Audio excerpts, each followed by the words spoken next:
दोस्तों, आज की कहानी जो हम एक्सप्लेन करने जा रहे हैं वो एक ऐसे लड़के के बारे में जिसने अपनी लाइफ में सिर्फ एक ही लड़की से प्यार किया, पर आगे जाकर उसके साथ कुछ ऐसा होता है जो आपको बहुत बड़ी सीख देगा।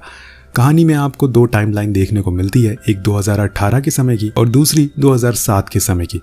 शुरुआत में हम कुछ लोगों को अपने गांव जाते हुए देखते हैं। सभी ट्रेन में एंजॉय करते हुए आगे बढ़ रहे थे और उसी में हम एक फिन नाम की लड़की को देखते हैं जिसके पास टिकट नहीं होती, इसलिए टीटी उसे बहुत सुनाता और ये देखकर वहां बैठा एक लिन नाम का लड़का उसकी मदद करता है और उसके पास जो एक्स्ट्रा टिकट होती है वो उसकी मदद से उसको अपने पास बैठा लेता है। अब लिन के और भी दोस्त वहाँ होते हैं जो अपने होम टाउन जा रहे थे। बातों बातों में इन्हें पता चलता है कि इन चारों की डेस्टिनेशन एक ही है जहाँ ये काम करते हैं और वो भी एक ही बिल्डिंग है, इसलिए वो सभी आपस में काफ़ी जल्दी घुल मिल जाते हैं। मौसम ख़राब होना शुरू हो जाता है और हैवी स्नोफॉल की वजह से ट्रेन आगे नहीं जा पाती, इसलिए चारों डिसाइड करते हैं कि ये आगे पैदल ही जाएंगे। इस सफ़र में फिन और लिन के आपस में काफ़ी बातें होती है और वो उसे बताता है कि वो एक गेमर है और वो अभी इस समय एक गेम बना रहा है जिसे जल्दी वो किसी बड़ी कंपनी को बेच देगा। वही फिन उसे बताती है कि वो एक सेल्स गर्ल है। यहाँ से कहानी शिफ्ट होकर पहुँचती है 2018 में, जहाँ हम दोनों को एक प्लेन में देखते हैं जिसके बिजनेस क्लास में लिन बैठा था और इकोनॉमी में फिन।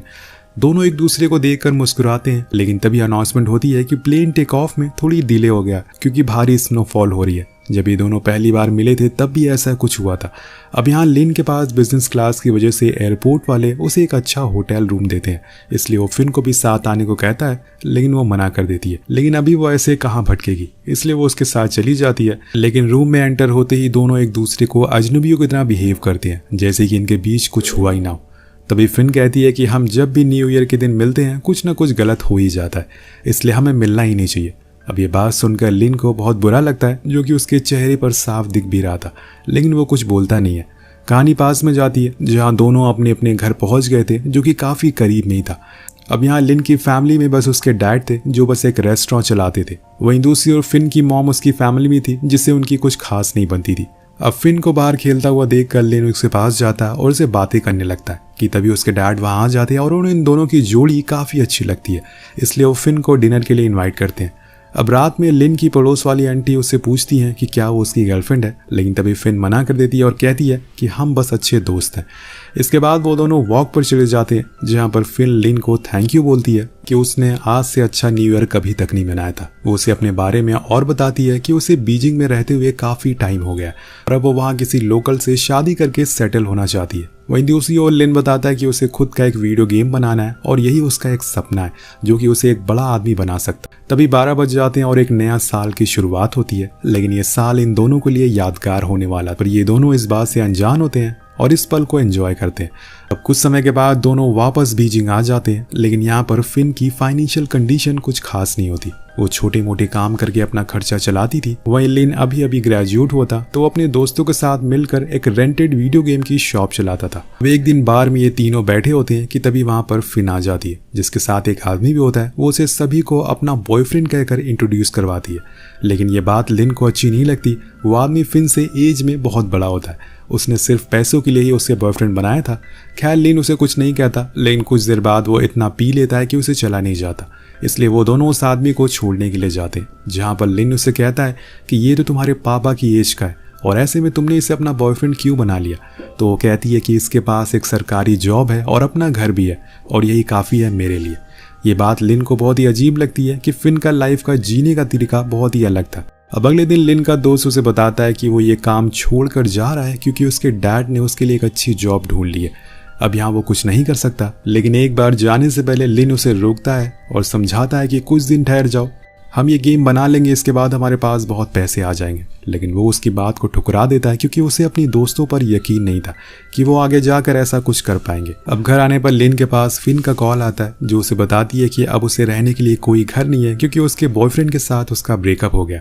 इसलिए लिन बिना कुछ सोचे समझे उसे अपने घर ले आता है, पर यह घर बहुत ही छोटा होता है एज कम्पेयर टू उसके बॉयफ्रेंड के घर। उसे देखकर उसके पड़ोस वाली लड़की आकर पूछने लगती है कि क्या ये तुम्हारी गर्लफ्रेंड है। तो फिन गुस्से में कह देती है कि हाँ ये मेरा बॉयफ्रेंड है, जिसके बाद दोनों खूब बातें करते हैं। अगले दिन उसकी शॉप पर एक आदमी आता है, लेकिन जो वो वीडियो गेम मांग रहा था वो उनके पास नहीं होता, इसलिए उसका दोस्त उसे दूसरी गेम देने लगता है। लेकिन लिन मना करता है और उस आदमी को फिन की शॉप पर जाने को कहता है और इस बात से उसका दोस्त गुस्सा हो जाता है और वो भी उसे कह देता है कि अब वो उसके साथ काम नहीं कर सकता क्योंकि ये सब उसे एक टाइम वेस्ट लग रहा है। अब लिन को ये बात अंदर से तोड़ देती है क्योंकि उसके दोनों दोस्त उसे इस सफर में अकेला छोड़कर चले गए थे और इसी पल उसकी नजर फिन पर पड़ती है जो उसी आदमी के साथ कहीं जा रही थी। शायद उसने उसे अपना नया बॉयफ्रेंड बना लिया हो क्योंकि उसके पास खूब पैसे थे।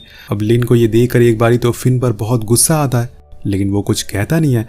घर आने के बाद वो फिन को अपना बेड दे देता है और खुद जमीन पर सो जाता है।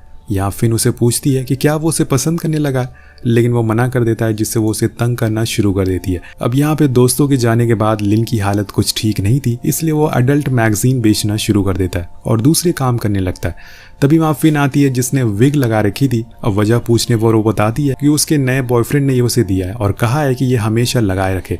तभी वहाँ पुलिस आ जाती है और सभी को वहाँ से भागना पड़ता है। अब इसी तरह से समय बीतता रहता है और न्यू ईयर आ जाता है। सभी लोग एक मॉल में इकट्ठा होते हैं, लेकिन वहाँ फिन को अपना बॉयफ्रेंड दिखता है और साथ में उसकी फैमिली भी, यानी कि उसने उससे झूठ बोला कि वो अकेला है। ये जानकर वो इमोशनल हो जाती है और रोने लगती है। मतलब वो जिसके साथ भी जाती है वो उसे अकेला छोड़कर चला जाता है, लेकिन लिन उसे संभालता है और घर ले आता है। अब यहाँ दोनों उस रात बहुत ड्रिंक करते हैं और दिल खोल कर बातें करते हैं। लिन कहता है कि हमें किसी से फर्क नहीं पड़ता है और एक दिन हम देखना ज़रूर अमीर बनेंगे, तब हमारे पास बहुत सारे पैसे होंगे, बहुत सारे घर होंगे। और दोनों इस टाइम बहुत खुश थे और यहाँ पहली बार वो इंटीमेट होते हैं। अगले दिन से लिन बहुत खुश था और उसे लगने लगा था कि उसे अपना लाइफ पार्टनर मिल गया जो उसके साथ हमेशा रहेगी। लेकिन जब वो घर आता है तो देखता है कि वहां पर फिन नहीं है, वो तो कब का जा चुकी है। और ये देखकर उसके गुस्से का बांध टूट चुका था, इसलिए वो पूरा दिन उसे फोन करता रहता है और वो जाकर शाम को उसका फोन उठाती है। फोन उठाते ही वो उसे खूब सुनाता है कि तुमने खुद को क्या समझ रखा है, जब तुम्हारा मन कहता है तुम घर में आ जाती हो और फिर चली जाती हो। पर फिन उसे यही कहती है कि क्या वो बस दोस्त बन के रह सकते, तुमने भी मुझसे पहले यही कहा था कि हम दोस्त हैं। अब ये सुनकर लिन बिल्कुल शांत हो जाता है। अब यहाँ से कहानी प्रेजेंट में आती है जहाँ हम दोनों को एक साथ में रूम में देखते हैं। दोनों एक दूसरे की पास्ट की बातों पर खूब हंस रहे थे, लेकिन फिन पूछती है कि क्या तुम उस दिन पहली बार इंटीमेट हुए थे। वो कहता है कि हाँ, क्योंकि मुझे यकीन था कि जिसके साथ मैं इंटीमेट होऊंगा उसके साथ ही मैं अपनी पूरी ज़िंदगी बिताऊंगा, लेकिन ऐसा हुआ नहीं। खैर उस बात को छोड़ दो। वहीं पास में हम देखते हैं कि फिन लिन के घर जाती है, लेकिन वहाँ उसे वो नहीं मिलता। आसपास वाले से पूछने पर पता चलता है कि उसे एडल्ट फिल्में सेल करने के चक्कर में जेल हो गई है, इसलिए वो अपने होम टाउन चली जाती है जहाँ पर लिन के डैड उसे मिलते हैं और उसे लिन के बारे में पूछते हैं। तो वो कहती है कि उसके बॉस ने उसे छुट्टी नहीं दी, इसलिए वो यहाँ पर आ नहीं पाया। अब वो उन्हें जेल जाने के बारे में उसे कुछ नहीं बताती क्योंकि वो पहले से बहुत परेशान थे और उनकी बातें जानकर वो और परेशान हो जाते।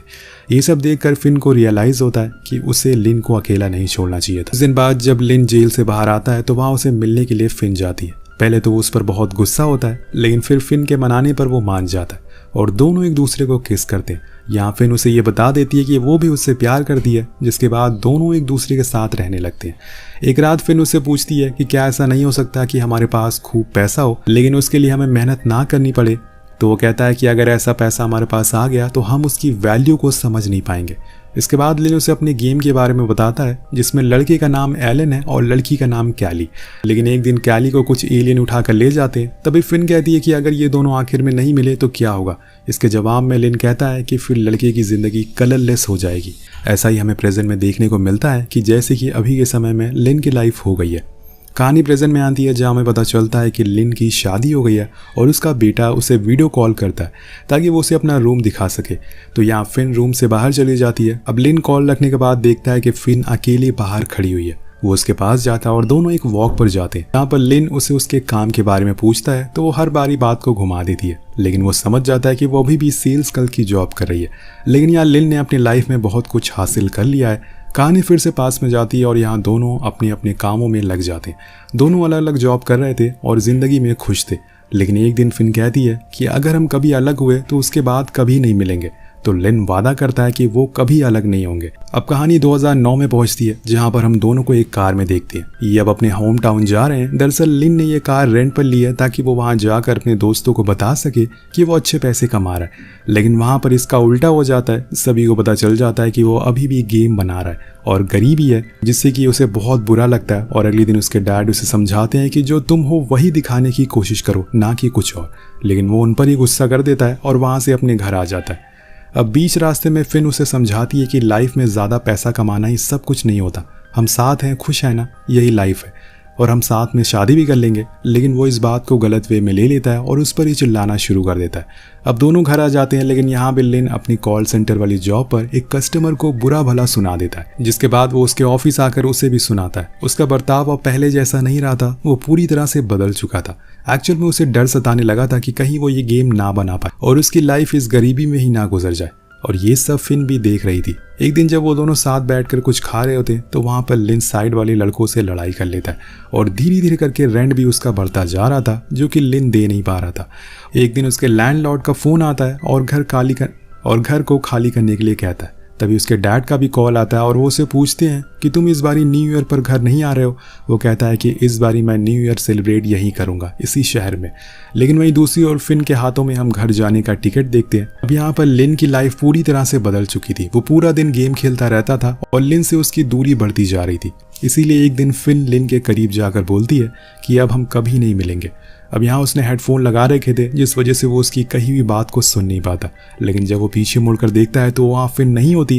वो भागते हुए रेलवे स्टेशन जाता है और वहाँ फिन को ट्रेन के अंदर खड़ा पाता है। अब फिन यहाँ पर उसे बस देखती रहती है, लेकिन कोई जवाब नहीं देती और उसकी आंखों के सामने ही वो ट्रेन चली जाती है और लिन उसे रोकता नहीं है।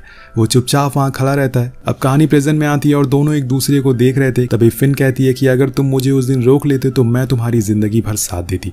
तो लिन बोलता है कि आज मेरे पास सब कुछ है सिवाय तुम्हारे।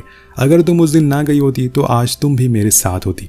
फिन कहती है कि लेकिन शायद तुम आज अमीर ना होते अगर मैं उस दिन ना गई होती। अब इसके बाद दोनों होटल आ जाते हैं, जहाँ पर लिन एक जानने वाले को देख लेता है, जिस वजह से वो फिन का हाथ छोड़ देता है। अब यहाँ से दोनों एक रेंट की कार लेते हैं और अपने पुराने दिनों को याद करते हुए घर के लिए निकल जाते हैं। लेकिन यहाँ लिन आखिरकार कह देता है कि वो उसे बहुत मिस करता है और फिन भी यही कहती है कि तुमने मुझे क्यों छोड़ा।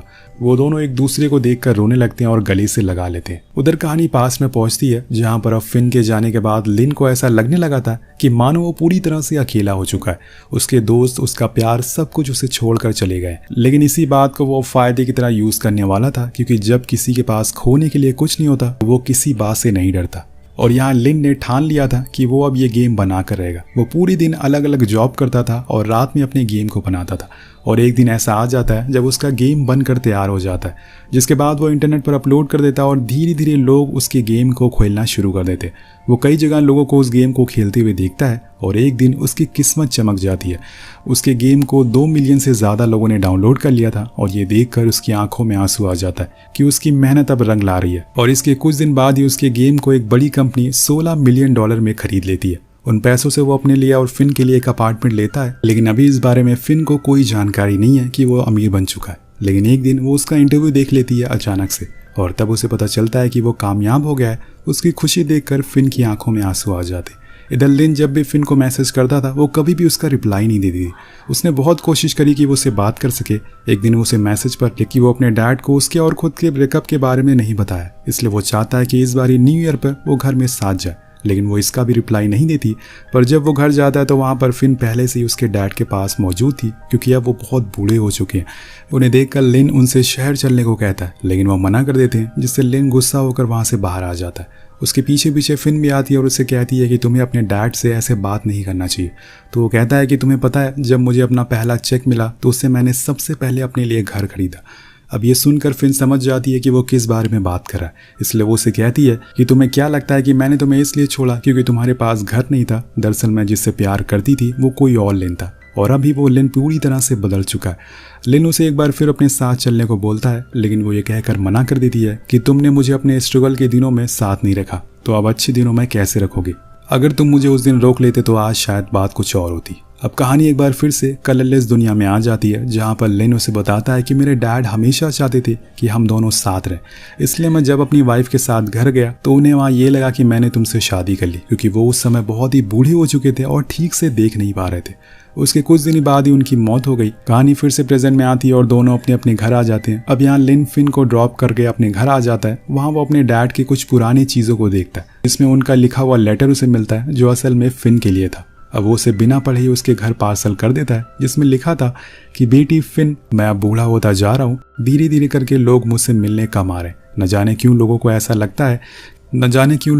लगता है कि इंसान को दूसरे इंसान की ज़रूरत सिर्फ जवानी के दौर में होती है। और मैंने पिछला न्यू ईयर अकेले ही सेलिब्रेट किया, लेकिन तुम टेंशन मत लो, मैंने तुम्हें हमेशा अपने परिवार का हिस्सा माना है। मुझे ये भी पता है कि तुमने लिन से शादी नहीं करी, लेकिन कोई बात नहीं।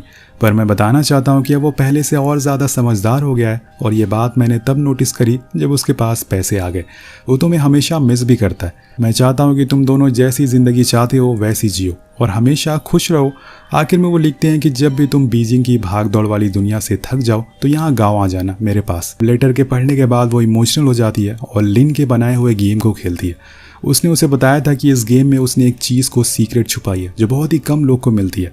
अब उस रात फिन उस गेम को पूरा करती है और अगली सुबह दोनों कैरेक्टर एक दूसरे से मिल जाते हैं, जिसके बाद रील और रियल दोनों जिंदगी कलरफुल हो जाती है। असल जिंदगी में ये दोनों कभी मिल नहीं पाए, लेकिन गेम में हर रोज किसी न किसी तरीके से इवान और कैली मिल जाते हैं, जिसके साथ ये कहानी यहीं खत्म हो जाती है। वेल, इस कहानी से आपको क्या सीख मिलती है नीचे कमेंट करके जरूर बताएगा। मिलते हैं अगली वीडियो में। Peace out.